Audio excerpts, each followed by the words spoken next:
إن الحمد لله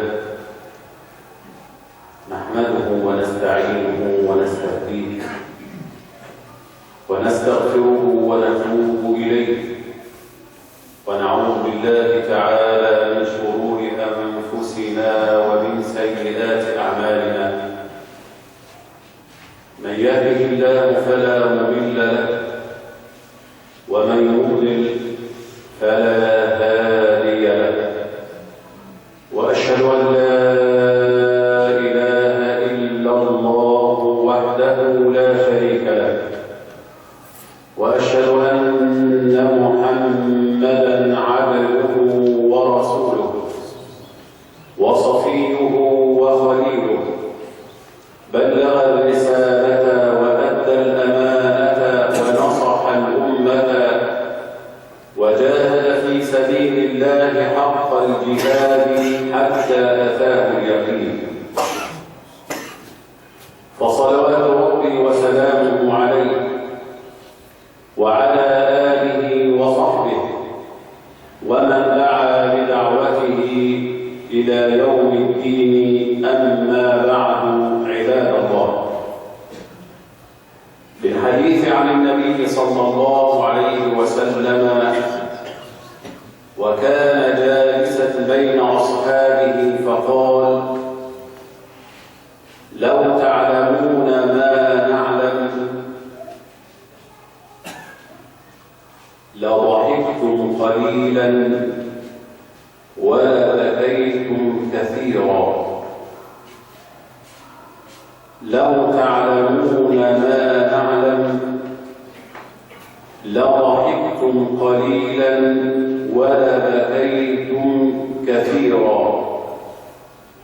فوضع أصحاب النبي صلى الله عليه وسلم ثيابهم على رؤوسهم وأخذوا يبكون ولهم خنين يسمعه القادم من المدينة، يسمع بكاءهم وخنينهم من شدة الألم.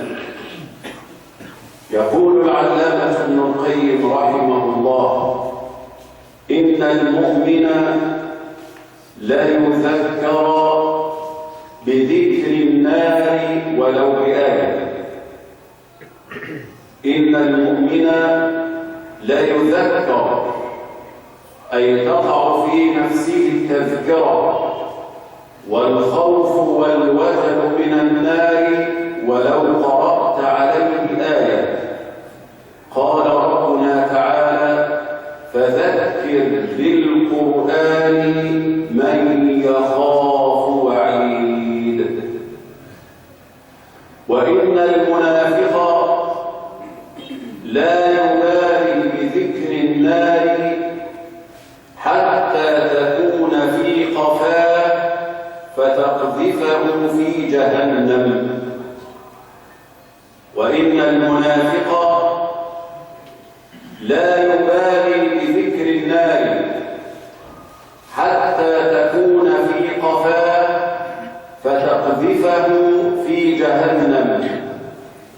يقول الإمام علي رضي الله تعالى عنه: اتقوا النار فإن فيها لله 4 صفات: قعرها بعيد، وحرها شديد، وماؤها صديد، وليس فيها لله رحمة.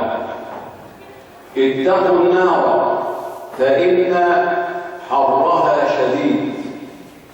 فصح عن النبي صلى الله عليه وسلم أنه قال: أوقد على النار 1000 سنة حتى احمرت،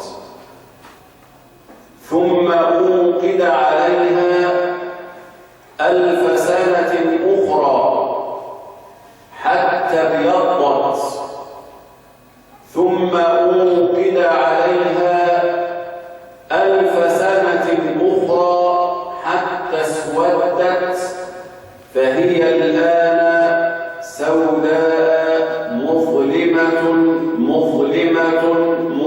مظلمة. الله جل وعلا أوقد على النار 3000 سنة. 1000 سنة حولت نارها حتى احمرت، و1000 سنة حتى صارت النار بيضاء من شدتها،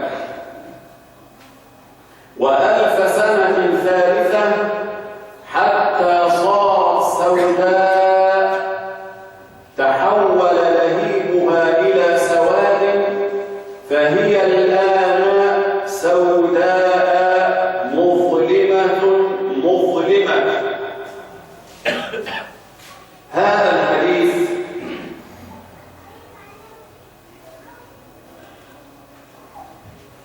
كنت في سنة 85 أعمل مهندسا بمحطة كهرباء شبرا الخيمة، وكان عندنا هناك الغلايات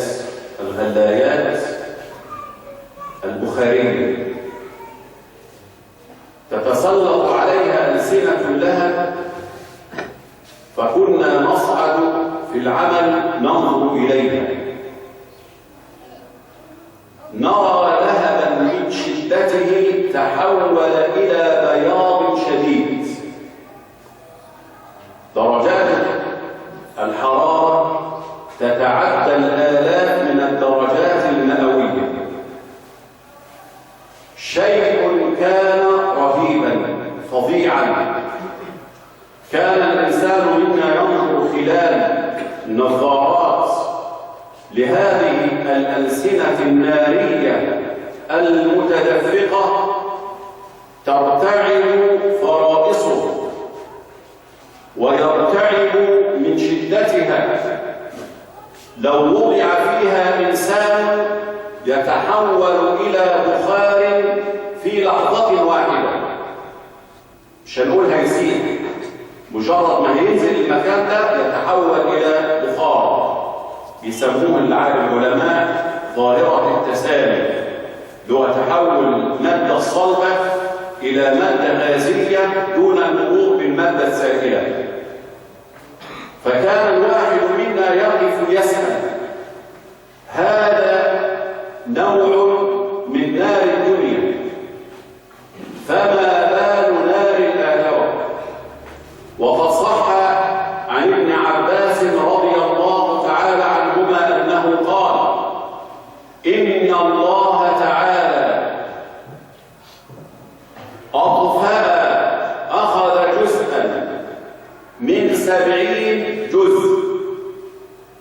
جزء واحد من 70 جزء من نار جهنم، أطفأها في نار الدنيا 70 مرة حتى تصبح للناس في دنياهم. يعني نار الدنيا اللي موجودة دي كلها اللي احنا بنشوفها بقى على اختلاف أنواعها من أدناها إلى أعلاها في مواقع مصانع الحديد والصلب وغيرها والمواقد النووية والذرية وغيرها، درجات الحرارة التي تتعدى الآلاف بكثير. لو جمعتها منذ بدء الخليقة والحرارات والنيران التي تشتعل في الغابات، لو جمعتها جميعها لوجدتها أنها جزءا من 70 جزء من نار جهنم أطفئت بماء الدنيا. مر عليها ماء الدنيا، البحار دي كلها والمحيطات مرت على الجزء ده عشان تهديها 70 مرة حتى تصلح للناس. فما هي نار الآخرة؟ ولذلك ربنا عز وجل قال: الذي يصلى النار الكبرى.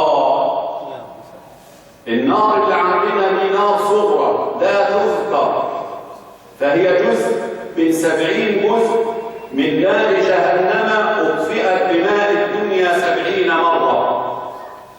إن الله أوقد على النار 1000 سنة حتى احمرت، ثم أوقد عليها 1000 سنة أخرى حتى ابيضت، ثم أوقد عليها 1000 سنة أخرى حتى اسودت، فهي الآن سوداء مظلمة مظلمة مظلمة، كما صح الحديث عن النبي صلى الله عليه وسلم.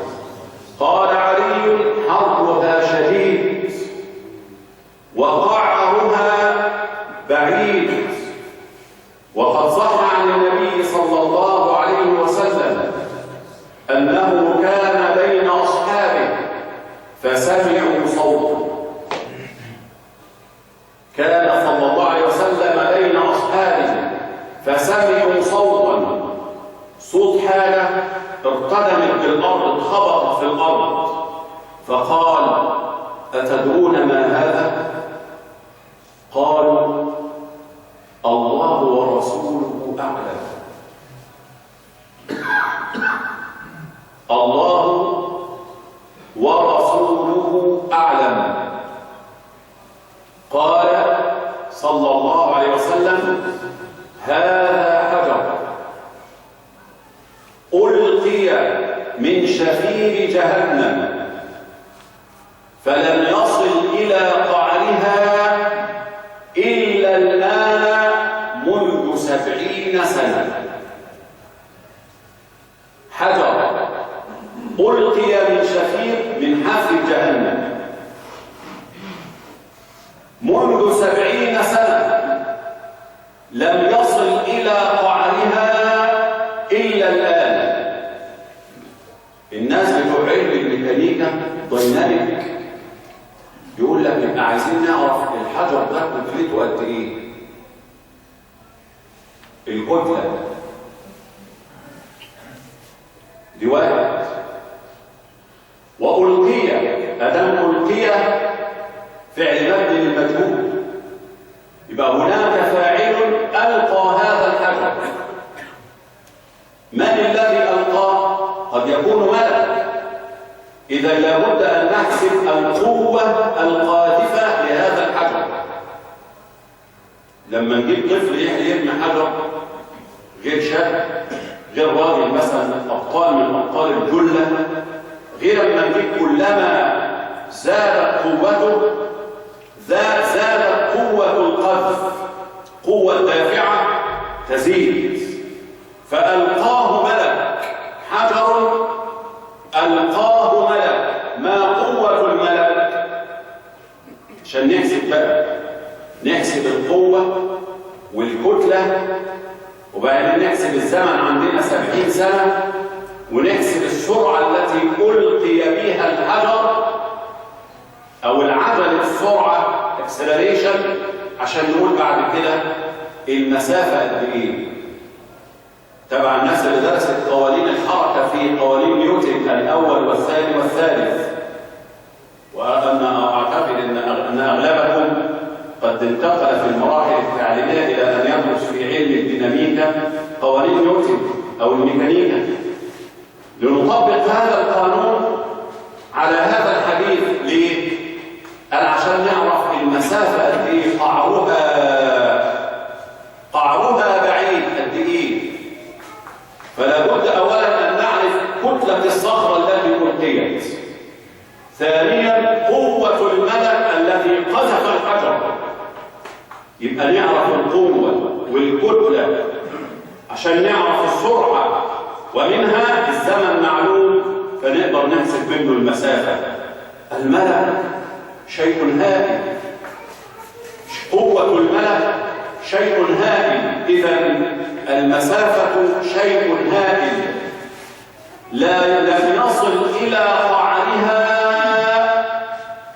إلا الآن. والله تعالى جعلها دركات، منازل، ولكن منازل بعضها أسفل بعض. دركات الدرك إلى أن يصل إلى الدرك الأسفل من النار الذي جعل الله تعالى فيه المنافقين. إن المنافقين في الدرك الأسفل من النار، في قعرها، في أسفلها، كم طولها كم عمقها، قعرها بعيد، حرها شديد، وماؤها صديد. ماؤها صديد. إذا أراد الإنسان أن يستغيث منها، أن يشرب، يطلب الغوث والغيث والماء،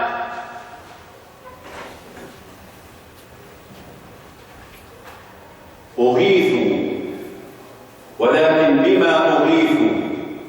بماء كالمهل يشوي الوجوه،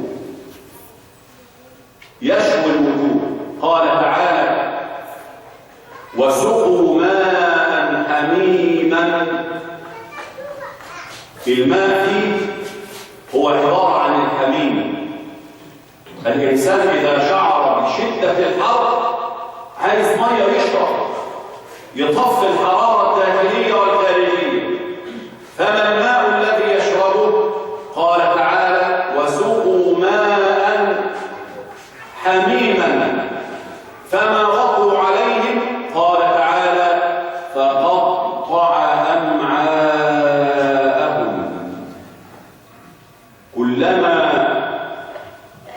كلما أرادوا الغوث، كلما طلبوا الماء، أغيثوا، ولكن بماء ليس كالماء هذا. ولذلك وردت في آيات القرآن الكريم نداء الكافرين وأهل النار على أهل الجنة. ونادى أصحاب النار أصحاب الجنة أن أفيضوا علينا من الماء. تزداد حسرتهم إذا رأوا أنهار الجنة وأهل الجنة يشربون منها، فيقولون لأهل الجنة: أفيضوا علينا من الماء أو مما رزقكم الله. فيقول أصحاب الجنة لهم: إن الله حرمهما على الكافرين. كان في الدنيا للناس أن يشربوا جميعهم، مؤمنهم وكافرهم، صالحهم وفاسدهم، الكل له منها ما يشاء. أما في الجنة فلا يكون ذلك إلا لأصحابها، ولأهل النار ألا يشربوا منها. إنما أبدلهم الله تعالى ماء حميما. قال: وماؤها صديد. صديد ما يسمى عندنا القيح أو المدة. ولقد جاء من حديث النبي صلى الله عليه وسلم الوعيد الشديد لمن شرب الخمر أو شرب ما حرمه الله تعالى. إن الله تعالى عهد على نفسه أن يسقيه من طينة الخبال. قيل: وما طينة الخبال يا رسول الله؟ قال: عرق وصديد أهل النار. عرق وصديد أهل النار. عرقهم وصديدهم يكون أنهارا، فيشربون منه جزاء على أفعالهم التي ارتكبوها في الحياة الدنيا. اتقوا النار فإن حرها شديد وقعرها بعيد وماءها صديد وليس فيها لله رحمة. إن أناسا في النار يطلبون رحمة الله تعالى فلا يجابوا. قال ربنا تعالى: وانظروا أيها الإخوة الكرام إلى العرض القرآني حينما يعرض أحوال البشر يوم القيامة والآيات من سورة إبراهيم: وبرزوا لله جميعا، أي جميع الخلق. فقال الضعفاء للذين استكبروا إنا كنا لكم تبعا. الدنيا كده، قائد ومرؤوس، رئيس ومرؤوس، حاكم ومحكوم، واحد وناس ماشيه وراه. الدنيا كده. والناس تقول لك اعمل ايه؟ انا والله غصب عني، انا عبد المأمور، زي ما بيتقال لي بعمل وبحط راسي في وسط الناس، عايز اعيش. يعني هو انا يعني اللي هطلع فيها فوق عنه؟ زي ما يقولوا ادي احنا ماشيين فالناس تمشي ورا الناس، مش مهم عنه على الحق على الباطل، ظلم، عدل، انصاف، جور، مش مشكله عنه، هو ماشي معاه. يقول لك ده راجل، ده حاجه كبيره، ده سياده البيت او الباشا او العمر او الرئيس او كذا، انا معايا عم، محدش يقدر يعمل معايا حاجه، محدش يقدر يحكيني في حاجه. يقول لك فلان مسنود، واللي ليه ظهر ما يضربش على بطنه ابدا. تعالى بقى ما نشوف الظهر والبطن في الاخره، نشوف التابع والمتبوع، الحاكم والمحكوم، الرئيس والمرؤوس، القائد والمقود. فقال الضعفاء الاتباع المشركين للذين استكبروا إنا كنا لكم تبعا، احنا كنا تبعا، كنا ماشيين معاكم، بننفذ اوامركم، اللي انتوا بتقولوا عليه بنعمل بيه حسب التوجيهات، حسب الاوامر، حسب كذا. احنا بتوعكم، كنا بتوعكم في الدنيا. وطبعا انت اكيد راجل محترم وليك مكانك، تقدر تتكلم مع ربنا وتخلص لنا الموضوع يا باشا. فهل انتم مغنون عنا نصيبا من العذاب؟ مش ممكن حضرتك تخلص الموضوع وده احنا ناخد لنا قلبتين في النار ونطلع برضه انت ليك مكانك. شوف الناس حتى في جهنم عايزين ايه؟ كوسه، وسطه، فلان بيه، فاهمين ان الاخره زي الدنيا ماشيه بقى ايه كده. لا، انظر الى هذا الرد المفعل من الذين استكبروا. فقال الضعفاء للذين استكبروا إنا كنا لكم تبع فهل أنتم مغنون عنا نصيبا من العذاب؟ الآية في سورة إبراهيم يقولوا لهم قالوا لو هدانا الله لهدينا. والله لو كان ربنا شرح صدرنا للإيمان والإسلام والحق كنا دعيناكم إليه وخدنا بإيديكم إلى الحق. وفي آية ثانية يقولوا لهم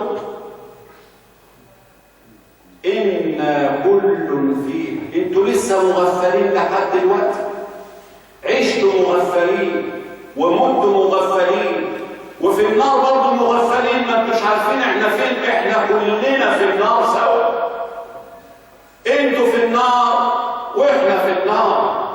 إنا كل فيها، كل يعني لو كنا حتى هننفع حد كنا نفعنا نفسنا وخرجنا.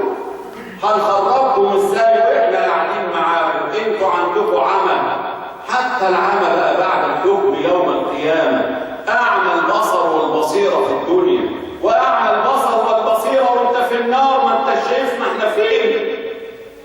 إنا كل فيها إن الله قد حكم بين العباد. والآية في إبراهيم يقولون له سواء علينا كلنا إحنا وإنت أجزعنا أم صبرنا ما لنا من محيص. مفيش مهرب، مفيش مهرب. يعني مش هتعملوا لنا أي مصلحة، أي حاجة تطلعونا. فأنتوا كنتوا في الدنيا يعني بتخلصوا أي حاجة، خلصوا الموضوع اللي احنا فيه. قالوا لهم خلاص إن الله قد حكم بين العباد. فماذا يصنعون؟ ينادون على أبيهم الأب، لأن الآية قال العلماء وإذا ألقوا منها مكانا ضيقا دعوا هنالك ثبورا، فيقال لهم لا تدعوا اليوم ثبورا واحدا وادعوا ثبورا كثيرا. قيل ثبور اسم من أسماء الشيطان. يوم ده مش شيطان واحد، ده شياطين، شياطين من الإنس وشياطين الجن. نادوا على كل شيطان كان بينادي عليكم وتتبعوه. شوفوها ينفعكم ايه، شوفوها يعمل معاكم ايه. لا تدعوا اليوم ثبورا واحدا وادعوا ثبورا كثيرا فييأس أهل النار بعضهم من بعض. الكل يجيله يأس خلاص. نادى الصغيرين على الكبار، نادى المرؤوس على الرئيس، نادى المقود على القائد، نادى المتبوع على نادى التابع على المتبوع، نادى الكل على بعضه. قالوا لهم إنا كل فيها. تعالوا بقى كلنا نشوف لنا حد ايه يخرجنا من اللي احنا فيه. فينظرون الى الشيطان. انت بقى القائد الاعظم، القائد الاعلى في المهمه دي. فيقف الشيطان خطيبا وقال الشيطان لما قضي الامر إن الله وعدكم وعد الحق ووعدتكم فأخلفتكم وما كان لي عليكم من سلطان. إن الله وعدكم وعد الحق. كل وعود ربنا كانت حق. إن استقمتم على أمره في الدنيا كان لكم الفلاح في الدنيا والنجاح في الآخرة. سعادة الدنيا والآخرة في وعد الله. فمن اتبع هدايا فلا يضل ولا يشقى. وعد. ومن أعرض عن ذكري فإن له معيشة ضنكا. فمن تبع هدايا فلا خوف عليهم ولا هم يحزنون. والذين كفروا وكذبوا بآياتنا أولئك أصحاب النار هم فيها خالدون. إن الله وعدكم وعد الحق ووعدتكم. الشيطان يعد، وما يعدهم الشيطان إلا غرورا. يغرر. الغرور البيع الغرر اللي الإنسان بيخم الإنسان، يقول له على حاجات وهمية، دي فيها مش عارف ايه ودي فيها كذا وفيها حياتك وفيها انسجامك وفيها الفرفشه وفيها الدندشه وفيها كذا. فالإنسان يزين له الشيطان، فالإنسان يجري بسرعة. الشيطان يقول أنا دعوتكم زينت لكم، كان كل مهمتي التزيين بس، فاستجبتم لي وما كان لي عليكم من سلطان. يعني يقول لهم أنا ما كانش عندي سلطان أبدا. سلطان يعني ايه؟ العلماء يقولوا السلطان السلطان نوعين: سلطان الحجة وسلطان القهر. إما أنه عنده حجة يقنعك فتعمل،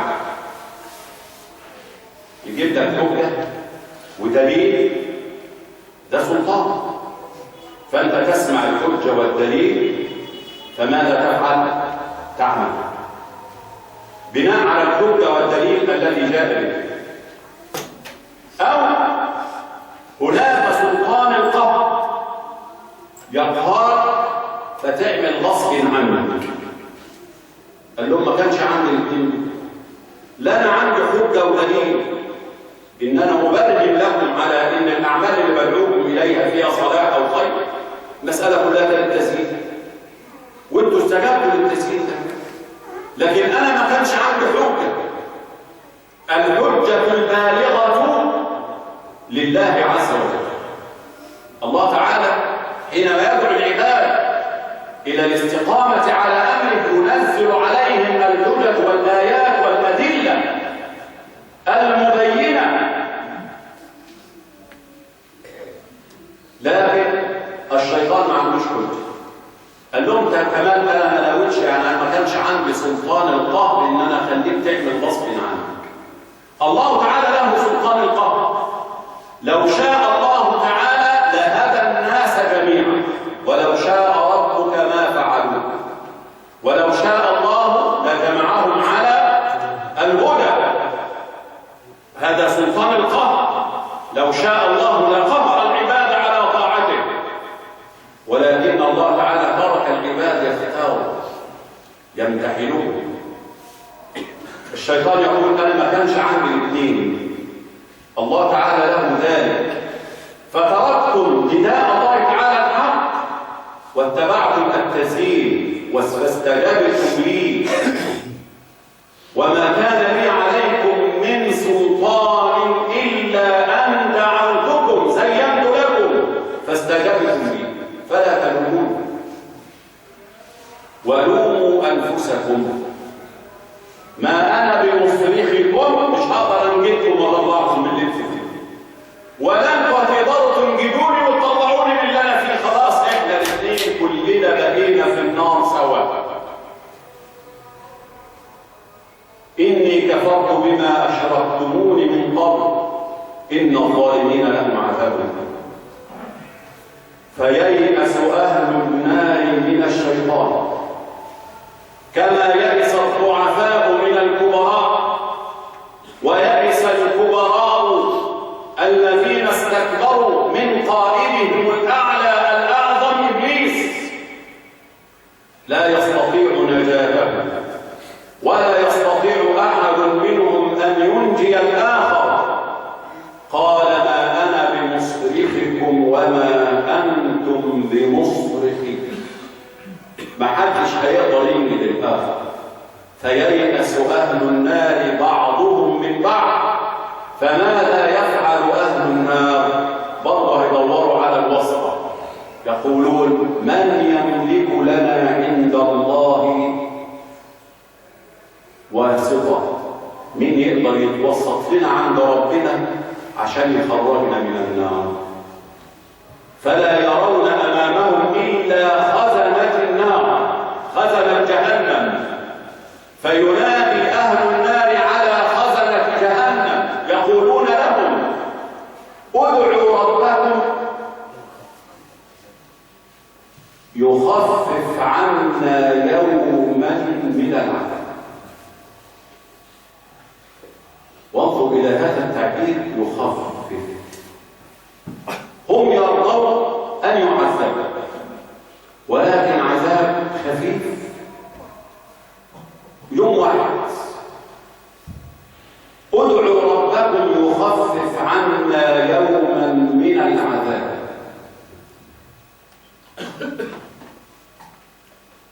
بما تجيبه الخزنة يقولون له أولم تكن تأتيكم رسلكم بالبينات؟ وانتوا جيتوا هنا وقلتوا، انتوا جيتوا هنا حد ظلمكم؟ ما كانش بيقول لكم رسل؟ ألم يأتكم من الرسل بالبينات والآيات والشرائع والأوامر والنواهي والمنهج والشريعة؟ قالوا بلى. أيوة حصل. كم رسل كتير، مش شرط الرسل الأنبياء والرسل. الرسل ماشي، الأنبياء ماشي، الرسل قد يكون واحد منهم عالم داعية آمر بالمعروف ناه عن المنكر، وده رسل. يكون رسول واحد ما جالكمش حد يكلمكم عن الله ولا عن شرعه ولا عن دينه ولا ولا ولا ولا ولا ولا ولا ألم؟ قالوا بلى قد جاءنا رسل. طب موقفكم ايه لما جه الرسل؟ كذبنا وقلنا ما نزل الله من شيء. كذبنا، ما عملناش. يعني انتوا بقى انتوا طالعين لنا فعلا تعلمونا الدين؟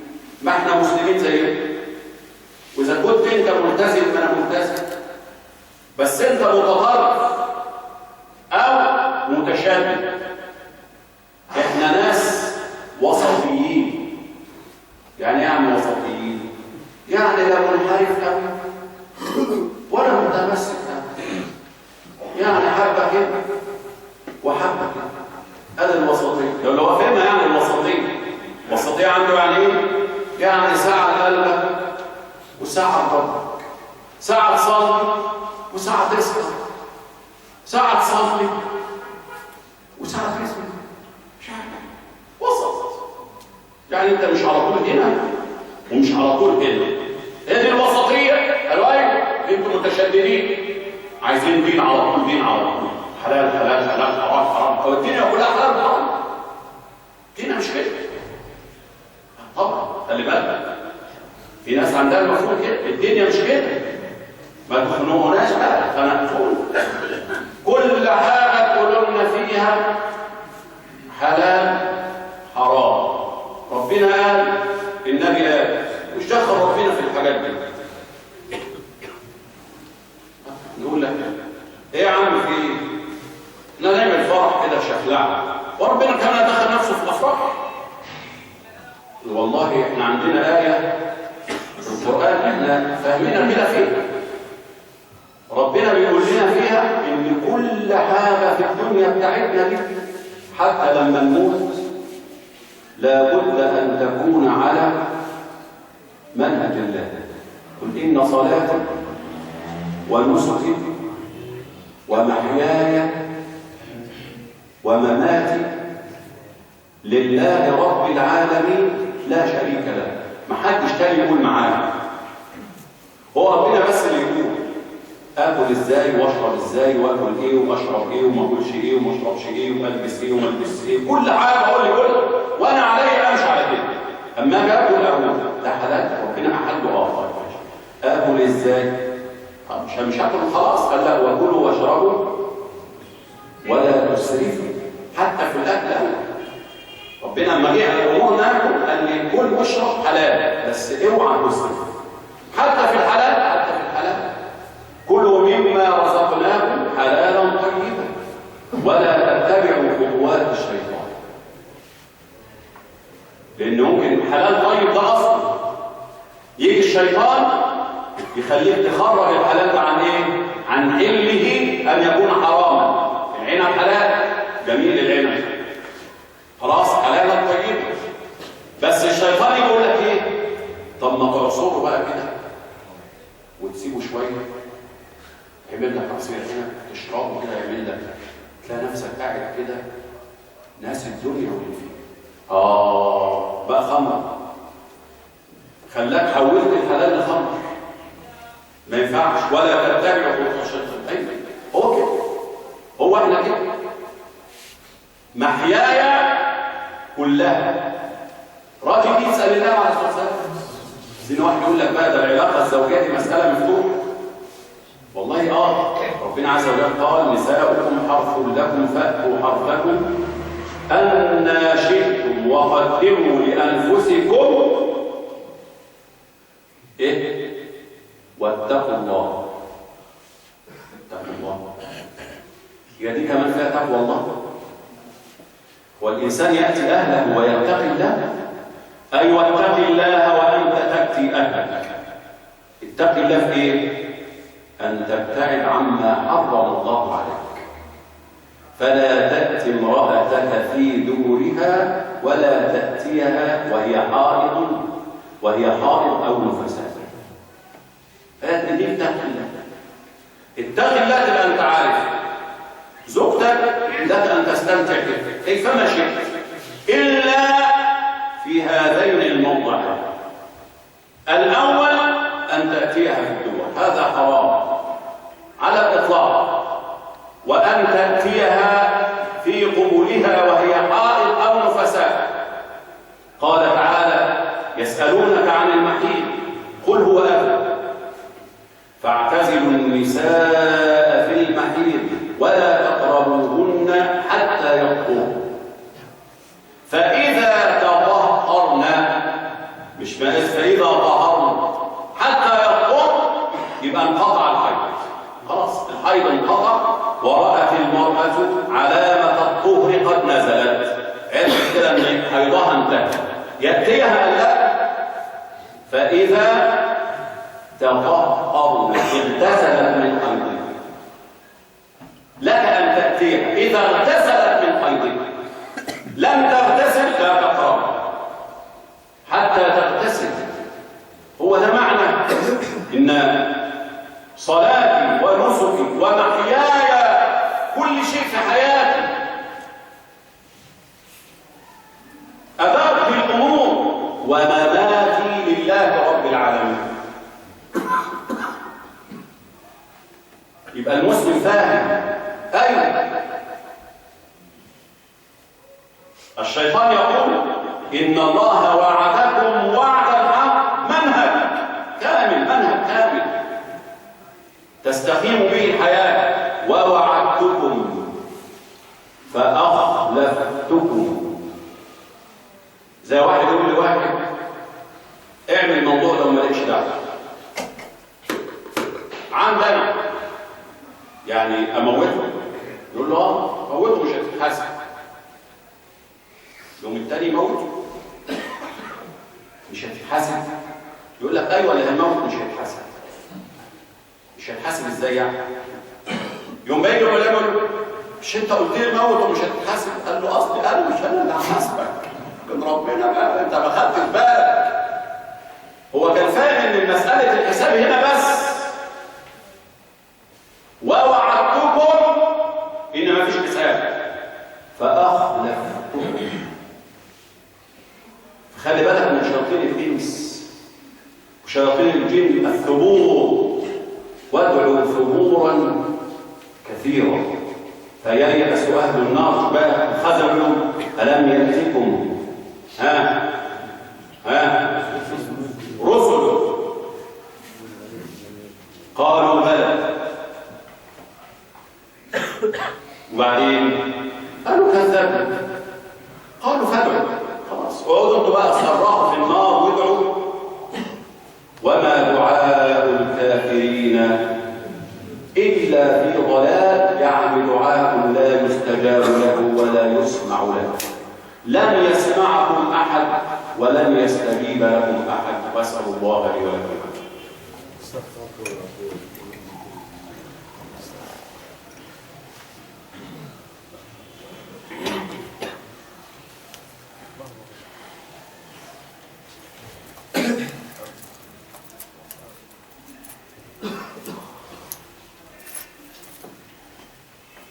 الحمد لله رب العالمين، والصلاة والسلام على المبعوث رحمة للعالمين سيدنا محمد وعلى آله وصحبه أجمعين. أما بعد، فييأس أهل النار من الخزنة.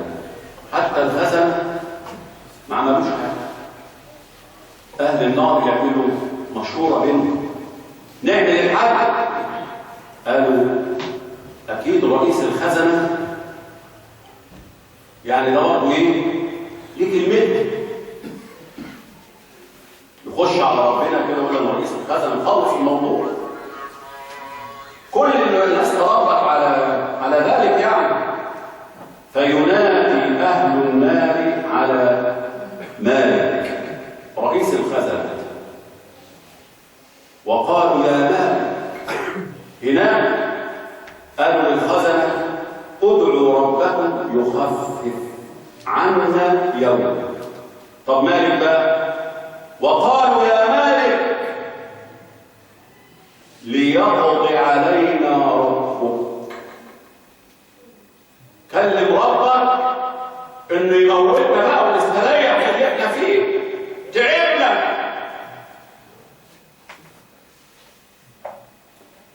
قال ابن عباس فيجيبهم مالك على طول بعد 1000 سنة. ينادوا على مالك ليقضي علينا ربك. مالك هيرد عليهم بعد 1000 سنة. يقول له إنكم ماكثون. انتوا قاعدين فيها مش هتخرجوا. لقد جئناكم بالحق ولكن أكثركم للحق كارهون. أكثركم ما بيحبش الحق، مش عايز الدين، مش عايز الشرع، مش عايز قال الله ولا قال الرسول، مش عايزين الكلام ده.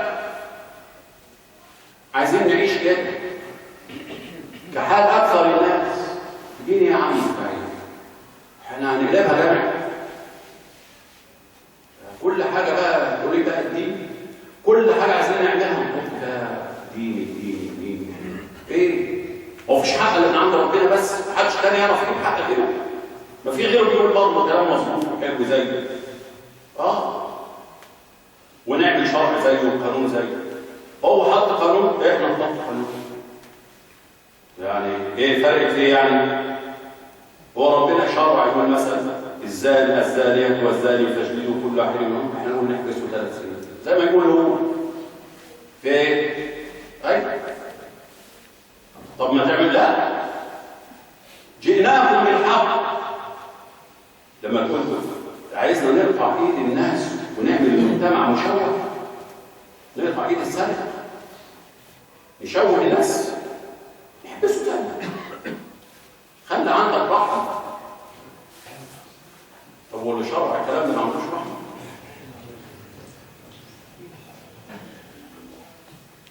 ايه القسوه دي؟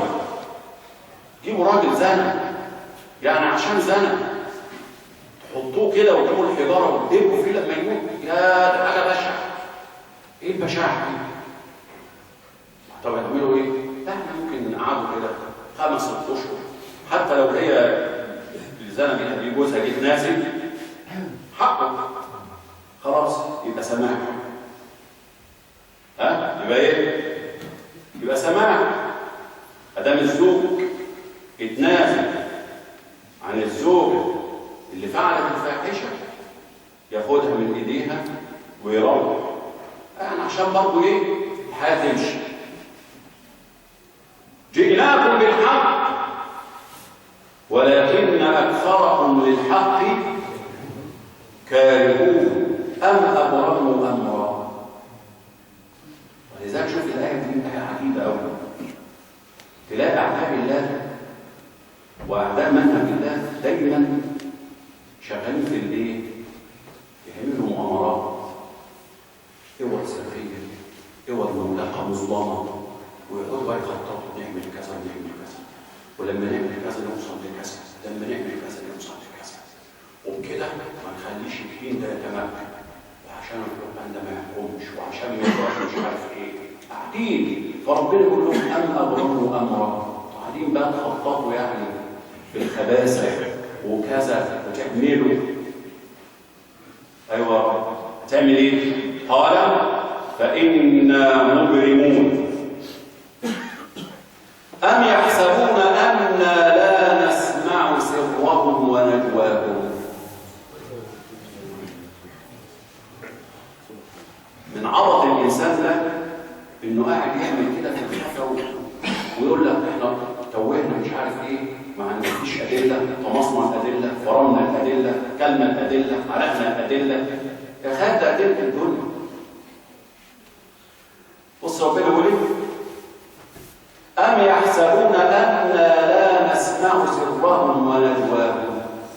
ها؟ بلى ورسلنا لديهم يكتبون. رسل ربنا الملائكة الايه؟ الكرام، الحفظة الكرام الكتبة، قاعدين بيعملوا ايه؟ بيسجلوا، قاعدين بيسجلوا كل حاجة، وبعد كده يطلع لك الملف وانت حر بقى تصرف فيه. أم يحسبون أنا لا نسمع سرهم ونجواهم بلى ورسلنا لديهم يكتبون. قال أهل العلم فييأس أهل النار من مالك. حتى مالك كمان ما عملش حاجة، مش عارف يعمل حاجة. قالوا ما عندناش سبيل إلا أن ننادي ربنا.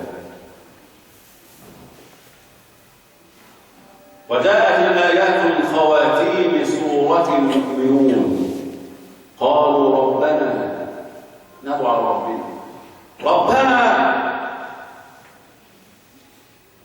غلبت علينا شقوتنا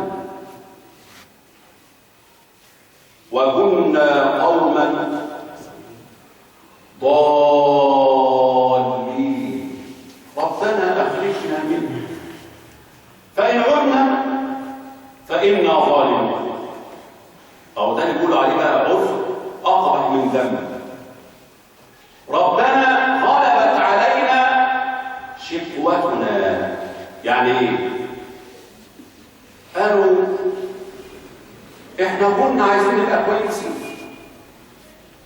وكنا عايزين نبقى مستقيمين، بس انت يا رب اللي كتبت علينا الشقاء. لما الانسان كان لسه نطفه في رحم امه الملك سأله قال لك شقي أم سعيد؟ قلت له شقي، فكتبها الملك. الحتة دي بقى هي اللي غلبت علينا، كتفتنا، طلعتنا أشقياء، لكن احنا كنا عارفين في الدنيا الحق فين والباطل فين. عارفين، الناس عارفة الحق فين والباطل فين، والعدل فين والظلم فين، الناس عارفة. أحد العلماء طالب علم قال له أعتقد أنكم تعرفون هذه الرواية. طالب علم يقول له يا سيدنا عايزينك تشرح لنا كتاب الحلال والحرام. قال له والله يا ابني الحلال والحرام معروف، الحلال بين والحرام بين. ده الإنسان مش ده الحيوان نفسه عارف الحلال والحرام. انت فاهم ان انت كإنسان وبتفهم، انت عارف لا ده الحيوان عارف. قال له ازاي؟ قال له شوف القطة، لو انت ربنا من عليك وتاكل سمك تلاقي القطة شمت ريحة السمك جت عجاك عنك تقعد تناونو حواليك. لو انت كده كسرت حتة سمكة واديتها لها عن طيب خاطر تعمل القطة؟ تقعد جنبك تاكل السمكة، وبعد ما تاكلها تشب عليك وتناولها تاني وتعمل لك برجليها كده او رجليها عشان يعني يقول لك ايه؟ هات حته كمان. فانت تديها. لو انت بقى ما اديتهاش نونوي عايزه سمك ما اديتهاش انت، تقوم انت كده زورت ولا حاجه قلت تجيب كوبايه ميه، تقوم هي قصه شمال ويمين ونطه جايبه سمكايه واخداها تعمل ايه؟ تجري طيران تستخبى في حته وتاكل، طول ما هي بتاكل لو سمعت صوت رجل تعمل ازاي؟ تتلفت. قال في المره الاولى لما انت اديتها السمكه عن طيب خاطر علم القط ان هذا حلال. عمل ايه؟ حلال عن طيب خاطر، فقعد جنبك ياكل وهو مطمن ويقول لك التاني. لكن لما سرقها عرف انه ارتكب جريمه حرام، جري واستخبى وعمال يبص شمال ويمين يخشى من وقوع العقوبه عليه. قال الحيوان يعرف الحلال والحرام. الله تعالى غرس في هذه الفطره معرفه الحلال والحرام. لكن اهل الباطل يقول له ربنا غلبت علينا شقوتنا. الله ما كتب علينا ذلك، وانما امر الله الملك ان يكتب ما علمه الله عنا مسبقا في علمه القديم الازلي. علم انك ستختار طريق الشقاء فقال له شقي، او علم انك ستختار طريق الهدايه فقال هذا عبد سعيد. هذا بعلم الله عنك لا كتبه الله عليك. قالوا ربنا غلبت علينا شقوتنا وكنا لتبع لشقاء قوما ضالين، ربنا اخرجنا من النار. خرجنا غير وشوفنا كده رجعنا الدنيا تاني. شوف والله العظيم هنبقى كويسين. فان عدنا لو رجعنا تاني كده نستحق العذاب، بس رجعنا الدنيا وشوفنا. معلش هتشوفنا خلاص، شوفنا بقى. ربنا ابصرنا وسمعنا فارجعنا نعمل صالحا انا موقنون. فعندنا يقين، شفنا وسمعنا بعينينا. الله تعالى له علم ما كان وما هو كان وما سيكون وما لم يكن. لو كان كيف يكون؟ قال الله تعالى عنه ولو ردوا، لو رجعناهم الدنيا عارف يعملوا ايه؟ يكونوا زي ما عملوا بالظبط، لعادوا لما نهوا عنه وانهم لكاذبون. كاذبون لما يقولوا بس رجعنا ونبقى كويسين، عمرك ما تبقى كويس. وحتى شوف نلاقي امثله عمليه في الدنيا. واحد يبقى مريض يجي له مرض شديد في المستشفى، وانت كنت قاعد عليه تكلمه في الدين وكذا، يقول لك يا عم ورينا عرض كتافك كده. قول له احنا مربين ده نعمل لي فيها فونت يعني تقرفونا. اول ما يقعد في المستشفى بتاعه خلي الاخوه اللي في البسمه يزوروا ويدعوا لي. تروح انت تزور، تقول تعالى نزور في الله ونذكره بالله. تروح تقعد معاه وتذكره بالله يقول لك الحمد لله ادعوا لي بس، والله العظيم ربنا يشفيني ويعافيني، وانا كان مش هسيب صلاه وهحضر الدرس وما قرات القران هحفظ القران كله مره واحده، ده انا بقى كويس قوي ادعوا لي. فانت تدعي اللهم اشفي رب الناس اذهب الباس. ايام خف، خرج بقى من المستشفى راح البيت. يوم 2 3 بدأ يتجمع مرة 2 بدأ يقعد تاني ونفسه السلام عليكم يا فلان. ايه يا عم في ايه؟ حكايه ولا ايه؟ فاكر لما ايه كل الناس بتعمل عيد زي الناس وبفلوسي اتعالجت في احسن المستشفى. فلوس يا حد منكم جاب لي حاجه؟ توكل على الله ان انا مش شيء. ما كنت بتقولها بقى كويس واحفظ واذاكر واجي المجلس، كانتش كلمه يعني خلاص كده اتعلقت فيها يعني. بطيب بخاطركم عشان بجاملكم يا اخي، كلمتين جاملتك فيها خلاص. جيت تزورني قلت اما اقول لك كلمتين يريحوك خلاص. سيبونا من اللي احنا سيبونا بقى، خلونا في اللي احنا فيه. الله هو ده الوعد. ولو ردوا لعادوا لما نهوا عنه وانهم لكاذبون. الله تعالى يعرف حقيقه امرهم. قالوا ربنا غلبت علينا شقوتنا، ربنا غلبت علينا شقوتنا وكنا قوما ضالين، ربنا اخرجنا منه فان عدنا فانا ظالمون. يقول الرب عز وجل قال اخسئوا فيها ولا تكلمون. اقعدوا في النار، ما حدش يفتح بقه، ما حدش يتكلم معايا خالص، ولا تكلموني، اخسأوا فيها. ليه؟ عملوا ايه؟ شوف الجريمة، عشان في ناس بتستهين بالجريمة دي. الله الرب الرحيم الرحمن الرحيم الرؤوف الغفور يقول لجماعة من عباده في النار: اخسأوا فيها ولا تكلموني، محدش يتكلم خالص. ليه؟ إنه كان فريق من عبادي يقولون ربنا آمنا فاغفر لنا وارحمنا وأنت خير الراحمين. لو كان في ناس مؤمنة، في طائفة مؤمنة آمنت بي وسلكت منهجي واتبعت سنة نبيي، عملت إيه معاهم؟ فاتخذتموهم سخريا، تريقة ونورة واستهزاء، يرسموا كاريكاتير ويعملوا دقن طويلة، دقنه بقى عليها أمن، مش عارف كان إرهابي، ويعملوا وشه كده حاجات غريبة كده، وأفلام الإرهاب والكباب، مش عارف مين، مش عارف إيه، حاجات استهزاء. إن الذين أجرموا كانوا من الذين آمنوا يضحكون وإذا مروا به يتغامزون. بص شايف الواد السن اللي كده، بص الجلباب بتاعتك فوق السن. يا عم كنت مزنوق في ربع متر، تعالى اديهولك يا ابني انت عم.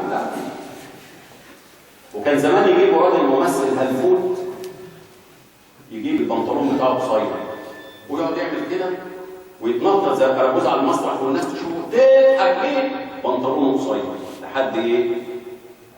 عشان الناس لما يجي واحد زي حضراتكم يلبس البنطلون ويقصره اتباعا لقول النبي صلى الله عليه وسلم، فإن كان فإلى الكعبين فما زاد عن الكعبين ففي النار. تقول لا، النبي عليه الصلاة والسلام قال ثوب العبد المسلم بيلبس ثوبه إلى منتصف الساق، لازم يطوله يبقى لحد بس رجله، بس فوق البس الرجل كده خلاص. ده كلام النبي عليه الصلاة والسلام. تقوم انت تعمل كده اتباع للنبي عليه الصلاة والسلام. قال فما زاد، اللي يزود لتحت ففي النار. تقوم انت تتبع. ثم راح يشوف ده قال المهندس ليه؟ كان هو بيعمل كده عشان يستهزئوا ايه؟ السنة. ما هو ده الإعلام ازاي يخلي الناس تستهزئ وتتريق وتحتقر سنة النبي عليه الصلاة والسلام. ده أهداف، ده ناس يعني مش بتشتغل كده، لا ده ناس فاهمة بتعمل ايه. قال إنه كان فريق من عبادي يقولون ربنا آمنا فاغفر لنا وارحمنا وأنت خير الراحمين فاتخذتموهم سخريا حتى أنسوكم ذكري وكنتم منهم تضحكون. تضحكوا عليهم وتتريقوا وتستهزئوا وتقول له مش عارف ايه وتنكت عليه. لا أحد من العلماء كان مرة يعني مما روي راجل كان من السفهاء يعذبه، قال له حافظ القرآن يا؟ قال له ألغى براء الفتحة بالمقلوب. براء الفتحة بالمقلوب، هاتها بالمقلوب يا ما الاستهزاء.